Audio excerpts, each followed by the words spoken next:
चलिए आ जाते हैं मानव जनन तंत्र देख लेते हैं।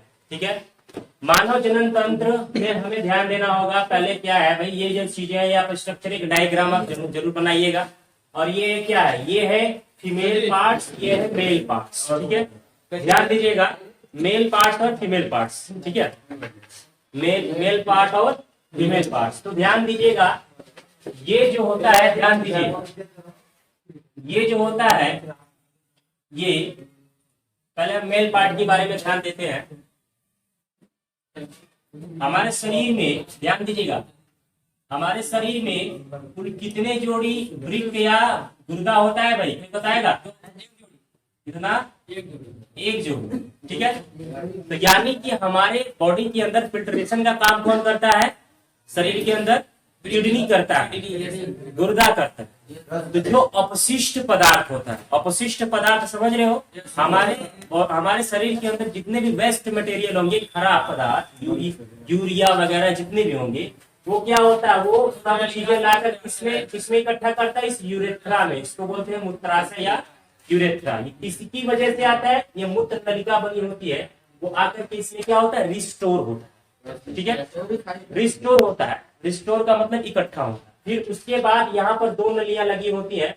इधर से क्या होता है, ये टेस्टिस है जो एक जोड़ी पाया जाता है ये मेल पार्ट में, और ये इसमें क्या होता है, ये शुक्राशय होता है। यहाँ पर शुक्राणु का निर्माण होता है, मतलब यहाँ निर्माण होता है, ये शुक्राशय इकट्ठा होता है। ध्यान दीजिएगा यहाँ पर एक क्या होता है, एक ऐसे क्या होता है, दरवाजा टाइप लगा होता है, सीधा सीधा ये समझो। एक क्या बना होता है, एक ग्रंथि लगी होती है, और वो ग्रंथि क्या होती है, इसको नाम मिल जाता है प्रोटेस्ट ग्रंथि। प्रोटेस्ट का मतलब होता है रोकना। प्रोटेस्ट का मतलब क्या होता है? रोकना। जब ध्यान दीजिएगा, जब अगर इस वाले नली का यूज अगर यूरिन के हिसाब से अगर यूरिन करता है, तब ये काम करना बंद कर देगा, यानी शुक्राशय काम करना बंद कर देगा। जब शुक्राशय शुक्राशय अपना काम करता है, तो ये मूत्र नली के ये जो दिया गया है इसमें, ये अपना काम क्या कर देता है? बंद कर देता है। इतनी बातें समझ में आ रही है? आगे ध्यान दीजिएगा, ये पूरी प्रक्रिया जो है, ये एक मेल पार्ट के अंदर होता है। ठीक है, और ध्यान दीजिएगा यहाँ पर जो ये शुक्राशय है और ये शुक्रवाहिनियां है, ये वाहिनी समझ रहे हो ना, यहाँ से ये जो नलियां बनी है उसको शुक्रवाहिनी बोलेंगे। ठीक है, और ये क्या है? मूत्र मार्ग है, ये शिश्न है। ठीक है, अब इसके बाद आ जाते हैं मानव जनन, मतलब हम यहाँ पर फीमेल पार्ट लेकर हम देखेंगे तो यहाँ पर क्या होगा, ये अंडवाहिनी है, यानी हम ये कहेंगे इसमें भी दो जोड़ी क्या पाई जाती है? जैसे यहाँ पर दो जोड़ी पाई जाती है टेस्टिस, वृषण जिसको बोलते हैं, वैसे फीमेल में दो जोड़ी क्या पाई जाती है? अंडवाहिनी पाई जाती है। इतनी बातें समझ में आ रहा है? यहाँ पर क्या होता है? शुक्राणु का निर्माण होता है, और यहाँ पर क्या होता है? अंडाणु का निर्माण होता है। किसका होता है? अंडाणु, जिसको हम एग बोलते हैं। इतनी बातें समझ में आ गई? तो यहाँ पर ध्यान दीजिएगा, ये अंडाशय है, ये इसको हम बोलेंगे यूट्रस, गर्भाशय। ठीक है, ये यूट्रस है, ये ग्रीवा है, ये योनि है। ठीक है, इतनी बातें आपको समझ में आनी चाहिए। ठीक है, अब इसके बाद आगे का जीव जनन कैसे करते हैं, ये सबसे बड़ी बात है। इतनी बात समझ लेना। ध्यान दीजिएगा, इसके बाद ये प्रक्रिया ध्यान दीजिएगा, एक ओवम, ध्यान दीजिएगा इसमें क्या होता है, इसमें इस बगल भी ओवम बनता है, अंडाणु बनता है, और इधर भी क्या बनता है भाई? अंडाणु बनता है। और एक महीने के बाद क्या होता है, इसमें से एक रिलीज होता है। क्या होता है? एक रिलीज होता है, और उसमें एक ऐसी संरचना बनी है जिसको हम बोलते हैं कोरोना रेडिएटा। क्या बोलते हैं? Corona radiata. ठीक है, ध्यान दीजिएगा, मतलब इसको हम बोलते हैं मेंस्ट्रुअल साइकिल, महीने में एक बार। और ध्यान दीजिएगा, और यहाँ पर क्या होता है भाई, यानी कि ये क्या है, ये हो गया पुरुष जनन तंत्र में। यहाँ से शुक्राशय यानी कि शुक्राणु क्या होता है, शुक्राणु जब रिलीज होता है, इसमें भी एक क्रोमोसोम होते हैं, ध्यान दीजिएगा, और इसमें पूंछ पाई जाती है। और पूंछ पाए जाने की वजह से क्या होता है, ये क्या होता है? चलायमान होते हैं, मतलब चलते हैं। ठीक है, तो ध्यान दीजिएगा, और ये चीजें क्या होती है, ये वाला शुक्राणु और ये क्या है? अंडाणु, जब आपस में मिलते हैं, पहले इसको बोलते हैं, इसको बोलते हैं युग्मक। क्या बोलते हैं? युग्मक बोलते हैं। इसको बोलते हैं मादा युग्मक। क्या बोलते हैं? मादा युग्मक। और इसको क्या बोलते हैं? नर युग्मक। क्या बोलते हैं? नर युग्मक। जब ये दोनों युग्मक मिलते हैं, तो मिलने के बाद क्या बनता है? मिलने के बाद ये दोनों आपस में क्या होते हैं? दोनों में डिफ्यूज कर जाते हैं, और ये बनने वाली चीज क्या कहलाती है? जाइगोट कहलाती है, या युग्मनज कहलाती है। क्या कहलाती है? जाइगोट कहलाती है, या युग्मनज कहलाती है। इतनी बातें समझ में आ गई? जाइगोट इंग्लिश भाषा है, युग्मनज का मतलब यह है कि इसका, यानी कि इस एग का जो इसमें एक क्रोमोसोम है, और इसका जो मेल पार्ट में जो शुक्राणु के अंदर जो एक क्रोमोसोम है, ये दोनों आपस में मिलने के बाद इसके ऊपर एक खोल लग जाता है, और ये खोल जब हो जाता है, दो कोशिकाएं आपस में मिल गई, तो इसको बोला जाता है युग्मनज या जाइगोट। युग्मनज या जाइगोट। इतनी बातें समझ में आ गई है? हाँ। अब क्या होता है, अब इसके अंदर सेल डाइविजन होना स्टार्ट हो जाता है। सेल डाइविजन होना स्टार्ट हो जाता है। अब यही आगे बढ़ करके क्या हो जाता है, भ्रूण में बन जाता है। भ्रूण समझ रहे हो? भ्रूण का मतलब एम्ब्रियो। एम्ब्रियो क्या होता है? एम्ब्रियो होता है। और एम्ब्रियो होने के बाद अब ध्यान दीजिएगा, ये वाली चीजें जो होती है फर्टिलाइजेशन, यह है फर्टिलाइजेशन की प्रक्रिया। इसको क्या बोलते हैं? फर्टिलाइजेशन निषेचन बोलते हैं। क्या बोलते हैं? निषेचन। जैसे हम लोग फूलों में देख रहे थे, मतलब हम लोग पुष्पों में देख रहे थे, निषेचन कहाँ पर हो रहा था? वर्तिकाग्र। कहाँ हो रहा था? वर्तिकाग्र पर। तो ये ध्यान दीजिएगा, ये जो निषेचन होता है, ये निषेचन होता है फलोपियन ट्यूब में। क्या होता है? Fallopian tube. उसको हम क्या बोलते हैं? फलोपियन ट्यूब को क्या बोलेंगे? नलिका है। ठीक है, नलिका। फलोपियन ट्यूब, ये ध्यान दीजिएगा, फलोपियन ट्यूब से नाम रखिएगा। इसको फलोपियन ट्यूब बोलते हैं। ये नलिकाएं है, इस नलियों के माध्यम से क्या होती है, यहाँ पर क्या होता है? फर्टिलाइजेशन प्रक्रिया होती है। इतनी बातें समझ में आ गई हैं? तो ध्यान दीजिएगा, इसको ये बनना, ये भ्रूण कहलाता है। क्या कहलाता है? भ्रूण कहलाता है। तो अब क्या है कि यहाँ पर ध्यान दीजिएगा, एक बार में जो एक क्रोमोसोम, ध्यान दीजिएगा, प्राणियों की संख्या होती है 20 लाख होती है। कितनी होती है? 20 लाख। और 20 लाख साथ में चलते हैं। जो सबसे पहले पहुंचेगा एक के पास, ध्यान दीजिएगा, जो सबसे पहले एक के पास पहुंचेगा, और कोरोना रेडिएटर जैसे इसको खोल करके अंदर लेकर ले लिया और खोल बना लिया, अब दूसरा इसके ऊपर नहीं जा सकता, दूसरा शुक्राणु नहीं जा सकता, और इसका खोल ऊपर का क्या बन जाता है? एकदम हार्ड बन जाता है, सख्त बन जाता है। इतनी बातें समझ में आ गई? तो ये प्रक्रिया जो होती है, कहाँ होती है? ये प्रक्रिया जो होती है फलोपियन ट्यूब में होती है। कहाँ होती है? Fallopian tube. तो ध्यान दीजिएगा, जब फलोपियन ट्यूब, तो एक आता है, ध्यान दीजिएगा, ए, पी और आर, दो तरीके के, तीन तरीके के इसमें क्या होते हैं? हार्मोन्स होते हैं। क्या होते हैं? तीन तरीके के। ध्यान दीजिएगा, जब फर्टिलाइजेशन होने की प्रक्रिया होती है, जब फर्टिलाइजेशन होता है, तो फर्टिलाइजेशन के समय क्या होता है? एस्ट्रोजन। क्या नाम है इसका? Estrogen. Estrogen. Estrogen. Estrogen hormone क्या करता है? सिक्रीट करता है। जब जाइगोट बन जाता है, और जाइगोट बनने के बाद यहाँ पर फर्टिलाइजेशन हुआ, फर्टिलाइजेशन के बाद कहाँ आ जाएगा? ये गर्भाशय में आकर के ये क्या हो जाएगा? एम्ब्रियो आकर के यहाँ पर ट्रांसप्लांट हो जाएगा। ट्रांसप्लांट का मतलब स्थित हो जाएगा। ठीक है, अब उसके बाद क्या हो जाएगा? इसका काम खत्म हो जाएगा। अब इसको रक्षा, इसके ऊपर एक एम्ब्रियोटिक सेक बन जाएगा। एम्ब्रियोटिक सेक, अब ये सेल डाइविजन होता रहेगा, सेल डाइविजन, और सेल डाइविजन होते होते क्या होगा कि अब वो भ्रूण जो होगा एक नवजात शिशु के रूप में क्या हो जाएगा? एक आकार ले लेगा, और उसके ऊपर क्या बन जाएगा? आकर के एक खोल बन जाएगा। एक खोल, खोल समझ रहे हो? उसके ऊपर एक खोल बन जाएगा, एक आवरण बन जाएगा। ठीक है, तो आवरण जो बनता है, उसको, आवरण को पूरी तरीके से क्या होता है? आवरण बनाने का काम जो करता है वो प्रोजेस्टेरॉन करता है। कौन करता है? प्रोजेस्टेरॉन। ये हार्मोन है। ठीक है, प्रोजेस्टेरॉन।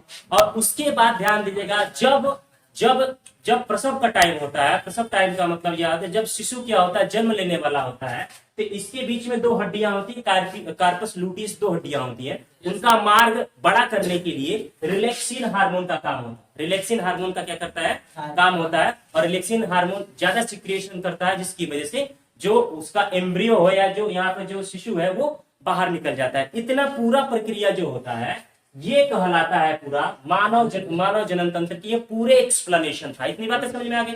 जैसे आपने फूल में देखा था, जैसे आपने पुष्प में देखा था, जो फर्टिलाइजेशन की प्रक्रिया कहाँ पर हो रही थी? कहाँ हो रही थी भाई? वर्तिकाग्र पर। और वर्तिकाग्र पर होती थी, मतलब की प्रक्रिया, मतलब परागण की प्रक्रिया। और वो होने के बाद क्या होता? वर्तिका में आ जाती थी। वर्तिका में क्या होता था? फर्टिलाइजेशन होता था, निषेचन होता था। और निषेचन होने के बाद कहाँ आ जाती है? अंडाशय में। और अंडाशय पूरा एक फल के रूप में बदल जाता है। और इसी में क्या है? इसमें क्या है? इसमें स्पर्म क्या है? किससे डिफ्यूज करेगा भाई? एक से डिफ्यूज किया, और ये क्या बन गया? जाइगोट बन गया, यानी कि भ्रूण बन गया। और ये भ्रूण क्या हो जाएगा? धीरे धीरे आकर कहाँ कर, या यूट्रस के अंदर इम्प्लांट हो जाएगा। इम्प्लांट होने के बाद क्या हो जाएगा? वो बढ़ेगा, मतलब बढ़ेगा लगभग 287 दिन का आ जाए, 230 से 287 दिन इसमें रहता है। फिर उसके बाद वो क्या हो जाएगा? इसमें जब ये फर्टिलाइजेशन करेगा, तो एस्ट्रोजन काम करेगा। एस्ट्रोजन का काम जब पूरी तरीके से बंद हो जाएगा, जब वो क्या हो जाएगा? सेल डाइविजन होते हुए क्या हो जाएगा? वह एक भ्रूण मतलब शिशु के रूप में बदलने लगेगा। तो फिर उसके बाद उसके ऊपर खोल लग जाता है। और खोल लगने के बाद क्या हो जाएगा भाई? उसके प्रोजेस्टेरॉन क्या करेगा? प्रोटेक्शन कर देगा। प्रोटेक्शन समझ रहे हो? प्रोटेक्ट कर देगा उसको। और प्रोटेक्ट करने के बाद क्या हो जाएगा? उसका काम हो जाएगा। अब फिर उसके कुछ दिनों के बाद, यानी क्या हो गया? 9 मंथ्स के बाद क्या हो जाएगा? जब ये प्रसव का टाइम होगा तो इसका काम खत्म हो जाएगा, अब काम रिलैक्सिन का शुरू हो जाएगा, और रिलैक्सिन हार्मोन की वजह से क्या हो जाएगा भाई, वो शिशु पूरी तरीके से नवजात शिशु क्या हो जाएगा, उसका प्रसव हो जाएगा। इतनी बातें समझ में आ गई। ये पूरी प्रक्रिया जो है ये पूरा मानव जनन तंत्र, ठीक है। एक और एक्सेप्शन बता आप लोगों में है नहीं, लेकिन फिर बता दे रहे कि यहाँ पर ध्यान दीजिएगा, एक अवस्था ऐसी आती है, ध्यान दीजिएगा, कभी समझते हो, कभी जुड़वे होते हैं, जुड़वे, उसको भी समझते हैं। ध्यान दीजिएगा, ये जब जाइगोट दोनों लगते हैं, जब जाइगोट ये बनने वाले होते हैं, ध्यान दीजिएगा, दोनों जाइगोट बन गए हैं, इसके ऊपर खोल लगने के पहले दो भागों में डिवाइड हो जाते हैं। कितने भागों में? दो भागों में डिवाइड हो जाते हैं। मतलब एक ही स्पर्म होता है, एक ही एग होता है, लेकिन ये ऊपर इसके खोल लगने के पहले क्या होता है, दो भागों में क्या हो जाता है, डिवाइड हो जाता है, बट जाता है, और बट जाने की वजह से ये जुड़वे हो जाते हैं। इनके शक्ल सेम होंगे और सेम होंगे। जैसे अगर मान लीजिए अगर बॉय है तो दोनों ही बॉय होंगे, अगर मान लीजिए गर्ल है तो दोनों ही गर्ल होंगे। इतनी बातें समझ में आ गई। यहाँ चेहरा भी सेम लगभग सब एकदम सेम मिलेगा, लेकिन वो नहीं है जो आप लोग सोच रहे हो, जो फिल्मों में होता है, उसको मारेंगे तो दूर होएगा, ये वाला नहीं होता। हाँ, ये साइंस है, साइंस ऐसा करता है। इसलिए बात समझ में आ रही है कि नहीं? अब इसके बाद ध्यान दीजिएगा, एक प्रक्रिया तो ये हो गई, एक प्रक्रिया ये हो गई। दूसरा प्रक्रिया यह है कि कभी कभी क्या होता है, जब ट्विंस होते हैं, ट्विंस में ये होता है, एक गर्ल होता है, एक बॉय होता है, ठीक है, गर्ल बॉय, और दोनों का चेहरा मिलता नहीं है, अलग अलग आइडेंटिकल। तो उसमें क्या होता है, वहां पर क्या होता है, कभी कभी क्या होता है, दो एग रिलीज होता है। कितना? दो एग। और दो एग रिलीज करता है तो इसमें कितने स्पर्म फर्टिलाइज कर जाते हैं? दो फर्टिलाइज करते हैं। क्या करते हैं? दो फर्टिलाइज करते हैं। तो अब एक एग में दूसरा स्पर्म है, एक एग में दूसरा स्पर्म है, तो दोनों का आइडेंटिकल अलग अलग होता है। मतलब ये ध्यान दीजिएगा, जो लगभग 20 लाख जो स्पर्म है, उन सबका लगभग हर लोगों का अलग अलग आइडेंटिटी होती है। मतलब हर लोगों का अलग अलग कोड होता है। समझ में आ रहा है? वो कई कलर के हो, मतलब ये नहीं है कि एक ही सेम है, सबके अंदर सूचना अलग अलग होती है, ठीक है। तो अब क्या हुआ, एक इसमें डिफ्यूज कर गया और एक इसमें डिफ्यूज कर गया, और डिफ्यूज करने के बाद क्या, ये कंफर्म नहीं है कि डिफ्यूज करे तो एक मतलब एक गर्ल हो एक बॉय है, दोनों भी बॉय हो सकते हैं, लेकिन दोनों की जो चेहरे होंगे वो मिलेंगे नहीं। दोनों के चेहरे क्या होंगे? मिलेंगे नहीं, वो अलग अलग दिखाई देंगे एकदम सीधी से। इतनी बातें समझ में आ गई? यहीं से प्रक्रियाएं होती है। एक बात आपने आईवीएफ का नाम सुना होगा, 12th में आ जाएगा, 12th में आईवीएफ होता है, इन विट्रो बेबी, ठीक है, जिसको बोलते हैं टेस्ट ट्यूब बेबी। नाम सुने हो कभी? नहीं सुने हो? सुन लो, टेस्ट ट्यूब बेबी काम देगा, जो आगे चलकर बायोलॉजी पढ़ेंगे 11 में। ध्यान दीजिएगा, ये चीजें क्या होता है, कभी कभी क्या होता है, कुछ महिलाएं ऐसी होती है जिनका एग रिलीज नहीं करता, ठीक है, एग रिलीज नहीं करता। ये जो मतलब मेंस्ट्रुअल साइकिल होता है वो ठीक टाइम पे एग रिलीज नहीं करता, मतलब फर्टिलाइजेशन अब होता है, लेकिन ये क्या होता है, इम्प्लांट यहाँ पर नहीं होता, यहीं पर ये क्या करने लगता है, सेल डाइविजन होने लगता है, और सेल डाइविजन होने की वजह से वो ठीक से सेल डाइविजन नहीं कर पाता। ऐसे महिलाएं क्या करती हैं, ऐसे लोगों से डॉक्टर क्या करता है, ध्यान दीजिएगा, इसमें डॉक्टर का काम है, वो क्या करेगा, वहां से एक एग रिलीज करवाएगा। ध्यान दीजिएगा, एक क्या करेगा, एक जो मशीन है, मशीन से एग रिलीज करवाएगा और निकालेगा बाहर, और बाहर निकाल कर उसको क्या करेगा, स्लाइड पर रखेगा, और एक शुक्राणु लेगा और उसका डिफ्यूजन करवाएगा, ठीक है, डिफ्यूजन करवाएगा। तो ये डिफ्यूजन कहाँ हो रहा है, परख नली में हो रहा है। कहाँ हो रहा है? परख नली में। और परख नली को क्या बोला जाता है, टेस्ट ट्यूब, और उसी को बोला जाता है टेस्ट ट्यूब बेबी। ध्यान दीजिएगा, वहां पर फर्टिलाइजेशन टेस्ट ट्यूब में हुआ, और टेस्ट ट्यूब करने के बाद उसको कहाँ ले जाकर कर देते हैं, ये गर्भाशय में इसको फिर से छोड़ देंगे, और उस पर क्या कर देंगे, ये प्रोजेस्टेरॉन हार्मोन का क्या कर देंगे, इंजेक्शन डाल देंगे। समझ में आ रहा है ना? प्रोजेस्टेरॉन का क्या कर देंगे, इंजेक्शन डाल देंगे, और उसके ऊपर क्या बन जाएगा, खोल बन जाएगा। क्या बन जाएगा?